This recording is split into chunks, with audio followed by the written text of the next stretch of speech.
سورہ دہر کی آیت نمبر 8 میں اللہ تعالیٰ فرماتے ہیں وَيُطْعِمُونَ الطَّعَامَ عَلَىٰ حُبِّهِ کہ وہ کھانا کھلاتے ہیں اس کی محبت میں، مسکیناً مسکین کو، وہ یتیماً یتیم کو، وہ اسیرا اور قیدیوں کو۔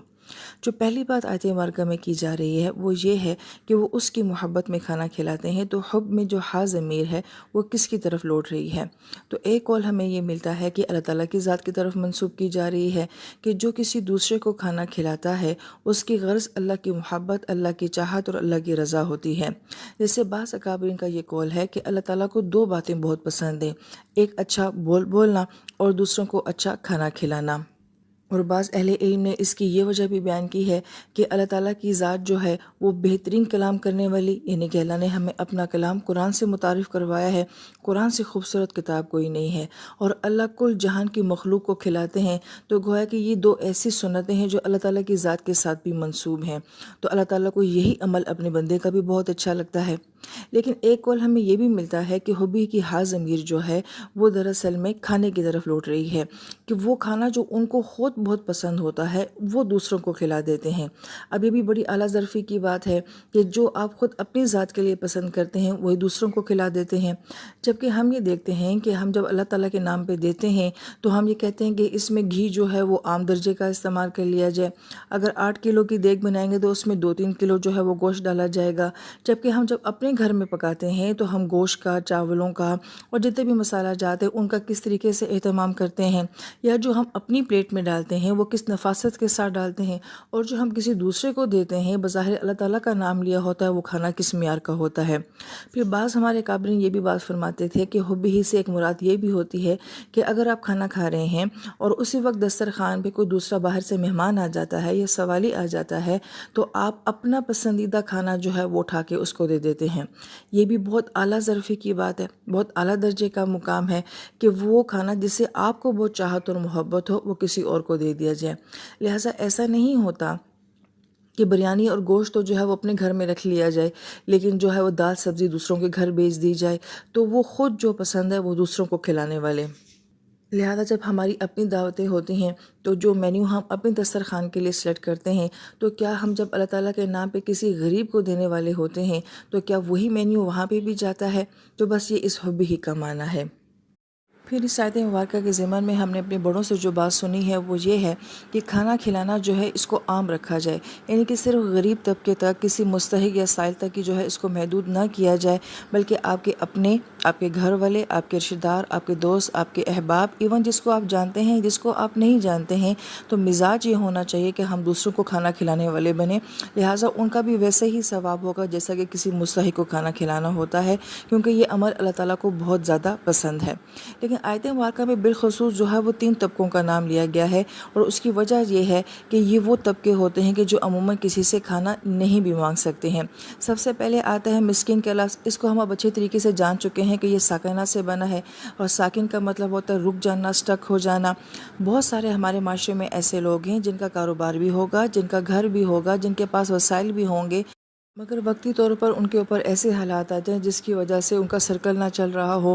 اس کی مثال جو ہے لاک ڈاؤن بھی ہے کہ بہت سارے لوگ جو ہیں وہ اچھے خاصے تھے مگر حالات کی وجہ سے جو ہے وہ مجبور ہو گئے ہیں۔ ایک انسان ڈرائیور ہے مگر اس کا لائسنس جو ہے وہ منسوخ ہو جاتا ہے، یا اس کے ڈاکومنٹس جو ہیں وہ گم جاتے ہیں، یا کوئی انسان باہر کے ملک میں جاب کر رہا ہے اور وہاں پہ اس کا پاسپورٹ گم ہو جاتا ہے، یا اگر آپ کی مہارت، آپ کی بینائی ہے، یا آپ کے ہاتھ ہیں یا آپ کے پاؤں ہیں، لیکن وقتی طور پہ آپ پہ کوئی ایسی بیماری آ جاتی ہے جس کی وجہ سے آپ اپنے ان اعضاء کو استعمال نہیں کر پاتے ہیں، تو ہو سکتا ہے کہ وہ انسان باقی تمام لحاظ سے ہمیں ٹھیک لگ رہا ہو لیکن وقتی طور پہ وہ مجبور ہو گیا ہو۔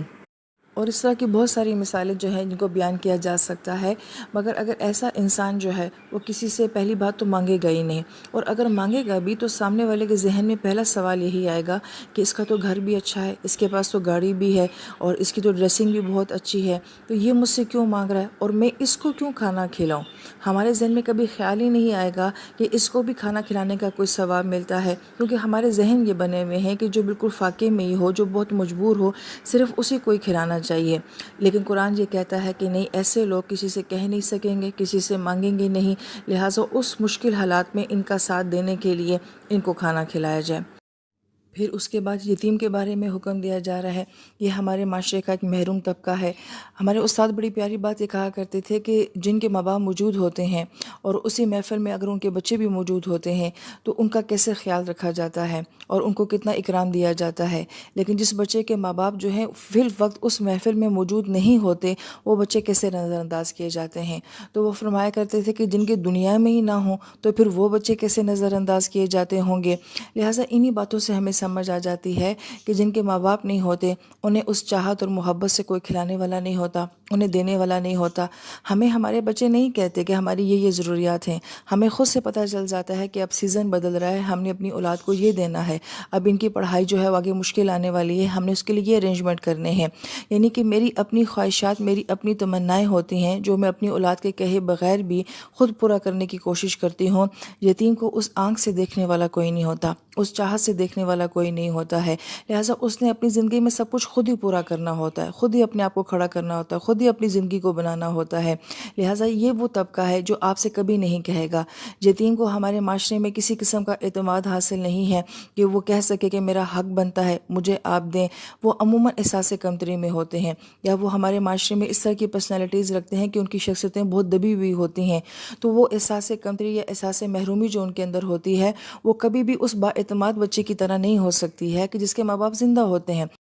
لہٰذا یہ طبقہ کبھی بھی ہم سے ڈیمانڈ نہیں کرے گا، ہم نے خود ان تک پہنچنا ہے اور ان کو بھی اپنی دسترخوان سے کھلانا ہے۔ پھر تیسرا حکم جو ہے وہ ہمیں اسیر کے بارے میں دیا گیا ہے۔ اسیر لفظ جو ہے یہ اصل سے بنا ہے، اور اصل بندھن بندش کو بھی کہا جاتا ہے، اور اسی سے لفظ اسرہ بھی بنا ہے، اور اسرہ لفظ جو ہے وہ خاندان کے لیے بولا جاتا ہے، اور اس کو اس لیے اسرہ کہا جاتا ہے کہ ماں باپ کی محبت نے سب خاندان کو جوڑا ہوا ہوتا ہے، اس کو آپس میں باندھ کر رکھا ہوا ہوتا ہے۔ یہی وجہ ہے کہ جب بڑے نہیں رہتے ہیں تو خاندان عموماً بکھر جایا کرتے ہیں، لہٰذا کسی چیز کا بندھا ہوا ہونا جو ہے یہ لفظ اسرہ کے اندر پایا جاتا ہے۔ اور اسرہ کا ایک معنی جو ہے وہ کسی کے ہاتھ کو رسی سے باندھنے کے لیے بھی استعمال ہوتا ہے، اس لیے یہ لفظ جو ہے وہ جنگی قیدیوں کے لیے استعمال کیا جانے لگا۔ اب اس آیت مبارکہ کی خوبصورتی یہ ہے کہ ہمیں مسکین بھی سمجھ آ جاتا ہے، یتیم بھی سمجھ آ جاتا ہے جو ہمارے معاشرے میں رہتا ہے، جس کا ہمارا کوئی نہ کوئی تعلق ہوتا ہے، مگر اسیر یا قیدی تو عموماً وہ ہوا کرتے تھے جو کہ ہمارے دشمن ہوتے تھے، جو ہمیں مارنے کے لیے آتے ہیں، ہم سے لڑنے کے لیے آتے ہیں، اور پھر مسلمان فاتح بن جاتے ہیں اور ان کو اپنا قیدی بنا لیتے ہیں۔ تو گویا کہ یہ حکم ان کے بارے میں دیا جا رہا ہے کہ جو کہ آپ کے دشمن ہیں، جو آپ کو نقصان پہنچانے کے لیے آپ کی زندگی میں آئے ہیں۔ لہٰذا یہ بات بڑی حیرت انگیز لگتی ہے کہ میں اس کو کیوں کھلاؤں جو کہ میرا دشمن ہے اور جو مجھے نقصان پہنچانے کے لیے میری زندگی میں آیا ہے۔ لیکن اس ضمن میں ایک بات یہ بھی جان لینا بہت ضروری ہے کہ مسلمانوں کے اوپر یا دین اسلام کے اوپر یہ اعتراض کیا جاتا ہے کہ آپ کے مذہب میں غلامی کا تصور ہے، تو اس بات کو سمجھ لینا ضروری ہے کہ اسلام سے پہلے بھی غلامی تھی، بلکہ بدترین غلامی جو ہے وہ اسلام سے پہلے تھی۔ یہ قوموں کا عام معمول ہوا کرتا تھا کہ لوگ ایک دوسرے کو غلام بنا لیا کرتے تھے اور پھر ان کے ساتھ شدید ظلم ہوا کرتے تھے، یہاں تک کہ اسلام سے پہلے غلاموں کے معاملے میں یہ بھی ہوتا تھا کہ وہ اپنا صرف کھیل تماشا دیکھنے کے لیے کسی بھی خونخوار درندے کے سامنے کسی قیدی کو لا کے ڈال دیتے تھے، اور پھر وہ کس طرح سے جانور اس کو چیر پھاڑتا تھا یہ سارا منظر دیکھ کے لوگ خوش ہوا کرتے تھے۔ جب اسلام آتا ہے تو وہ یہ کہتا ہے کہ ان کو قیدی بنایا جائے جو آپ کے دشمن ہیں۔ اس کی وجہ یہ ہے، اس میں حکمتیں بہت ساری ہیں کہ جو آپ کا دشمن ہے اگر آپ نے اس کو آزاد چھوڑنا ہے تو پھر اسے قیدی بنانے کا کیا فائدہ ہے، لہٰذا اس کے شر کو روکنے کے لیے اسے قیدی بنانے کا حکم دیا گیا۔ پھر اسلام نے یہ کہا کہ آپ جس کو قیدی بناتے ہو اس کو اپنے گھر میں رکھو، اور پہلی بات تو یہ کہ اس کو جیل سے نکال کے اپنے گھر میں رکھنا، اور پھر دوسرا حکم یہ دیا گیا کہ اس کو وہ کھلاؤ جو تم خود کھاتے ہو۔ اور صحابہ کرام کا یہ معمول ہوا کرتا تھا کہ وہ خود کھجور کھا لیا کرتے تھے اور اپنے گھر کا بہترین کھانا جو ہے وہ قیدیوں کو کھلا لیا کرتے تھے۔ بلکہ بعض مفسرین کرام نے یہ فرمایا کہ اسلام سے پہلے یہ معمول بھی تھا کہ اگر کسی انسان نے کسی کا پیسہ دینا ہوتا تھا، مال دینا ہوتا تھا، تو وہ متعلقہ بندے کو پکڑ کے اپنے گھر میں لا کے باندھ دیا کرتا تھا، اور پھر یہ کہا کرتا تھا کہ تمہارے کھانے کی ذمہ داری میرے اوپر نہیں ہے، تم مانگ کر کھاؤ، لہٰذا اگر تمہیں کسی نے کھانا دے دیا تو ٹھیک ہے، نہیں دیا تو میری ذمہ داری نہیں ہے، لیکن آزاد تم اس وقت تک نہیں ہوگے جب تک کہ میرا معاملہ کلیئر نہیں ہو جاتا۔ لہٰذا اس انسان کی تو کوئی زندگی نہیں تھی، جبکہ دین اسلام میں تو یہ ہے کہ ہم نے دیکھا کہ باندیوں کے ساتھ نکاح کیے گئے ہیں، ان کی اولادوں کو جو ہے جائز اولاد کا درجہ دیا گیا ہے، اور بلکہ کتنی غلاموں کی اولادیں ایسی ہیں جو آنے والے وقت میں حکمران بھی بنے ہیں۔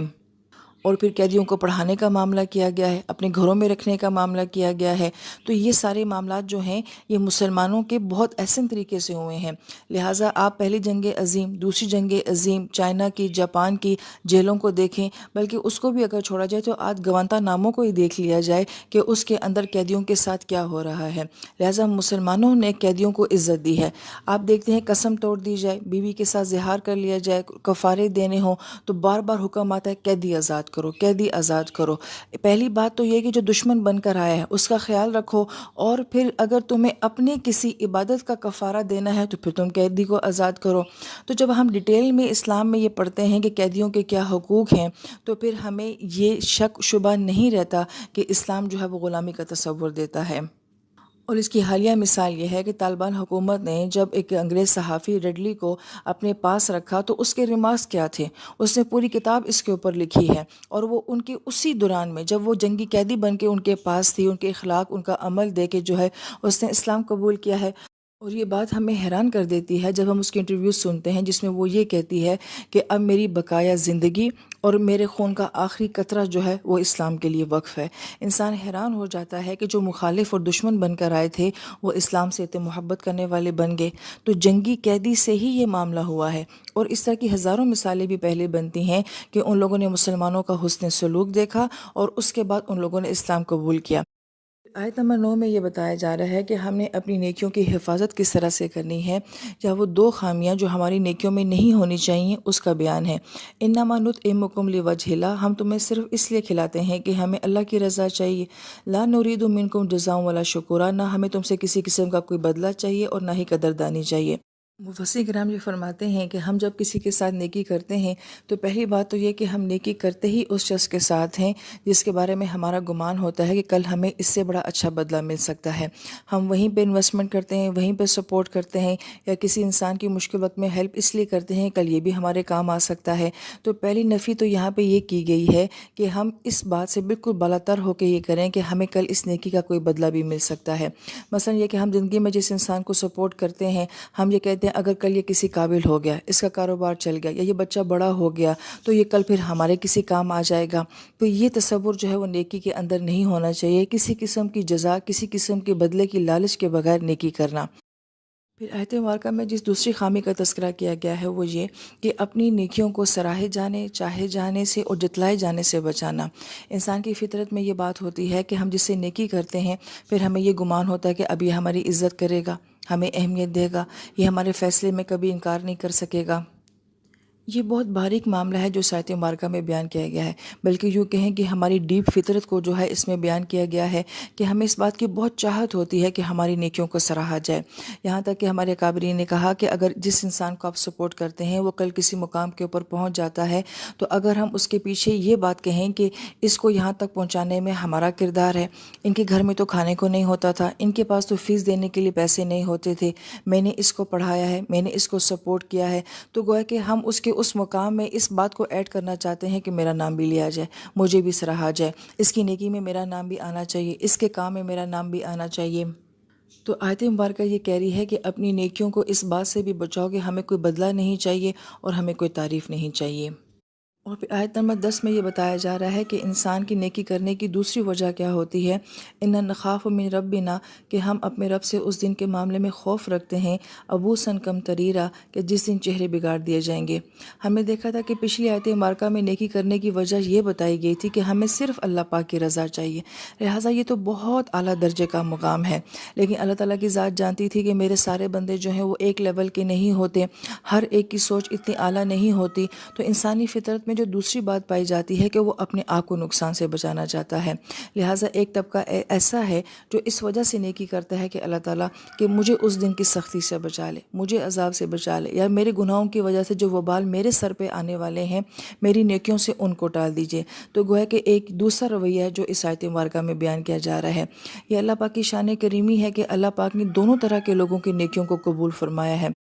اور پھر آیت مبارکہ میں جو ہے ابوسن کا لفظ آیا ہے، جس کو ہمیں 30ویں پارے میں پڑھا تھا عبسہ و تولیٰ سے، کہ ماتھے پہ ہلکی سی لکیروں کا آ جانا جو ہے وہ عبسہ کہلاتا ہے۔ مگر وہی لفظ یہاں پہ مبالغے کے انداز میں ابوسن میں آیا ہے کہ جب چہرے کا انتہائی بگڑ جانا۔ اور پھر کمتریرہ کا لفظ آیا ہے، مفسر کرام فرماتے ہیں کمتر کا معنی ہوتا ہے وہ لکڑی جو کہ مجرموں کے پاؤں کو پھیلانے کے لیے اور انہیں سزا دینے کے لیے استعمال ہوتی ہے۔ جیسے کہ آپ دیکھتے ہیں کہ عیسائیوں نے سلیب بنائی ہوئی ہوتی ہے کہ ہاتھوں کو یوں اوپر چڑھا دینا، یا پاؤں میں جو ہے وہ بیڑیاں ڈال کے اور پھر لکڑی بھی ڈالی جاتی ہے تاکہ عذاب کی شدت جو ہے وہ زیادہ کی جا سکے۔ تو اس کے لیے کمتریر کا لفظ آیا ہے کہ ہمیں اس دن سے ڈر لگتا ہے کہ جس دن مجرموں کے چہرے اور ان کی جسامت کو جو ہے اس طرح اذیت دے کے سزا دی جائے گی۔ تو گویا کہ نیکی کرنے کے یہ دونوں انداز اللہ کے ہاں قبول ہیں۔ اللہ تعالیٰ ہمیں اپنی رضا کے لیے بھی نیکیاں کرنے کی توفیق نصیب فرمائے، اور آخر کی مشکلات سے بچنے کے لیے بھی نیکیاں کرنے کی توفیق نصیب فرمائے۔ آمین یا رب العالمین۔